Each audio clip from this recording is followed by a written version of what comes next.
Sports অ্যাপটিটিউডে unstructured অ্যাপ্রোচটা কি? Unstructured approach কিন্তু সবসময় কোয়ালিটেটিভ হয়।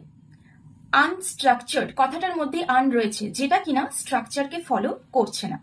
একটা এক্সাম্পল দিই। ধরলাম আমার বাবা আমার ভবিষ্যতের কথা ভেবে প্রচুর টাকা জমিয়ে রেখেছেন আমার জন্য।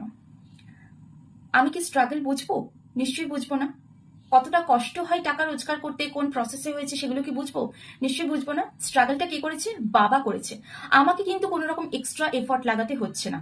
কিন্তু বাবা যখন টাকাটা রোজগার করেছিল তখন তাকে কিন্তু এফর্ট লাগাতে হয়েছিল, যে কোথা থেকে ক্যাপিটাল জোগাড় করব, কিভাবে করব, কোন প্রসেসটা ভালো হবে, কোনটা খারাপ হবে, তাকে চারদিক থেকে ঘেটে ঘুটে অনেক কিছু দেখতে হয়েছিল, অনেক কিছু ভাবনা চিন্তা করতে হয়েছিল। যে স্ট্রাকচার নিজে বানাবে তার ম্যান পাওয়ার লাগে, তার বৌদ্ধিকতা লাগে। কারণ আমরা এখানে বিভিন্নভাবে ম্যানিপুলেট করে দেখি যে কোনটা ভালো হবে, কোনটা খারাপ হবে, বিভিন্নভাবে পরীক্ষা নিরীক্ষা করা হয়।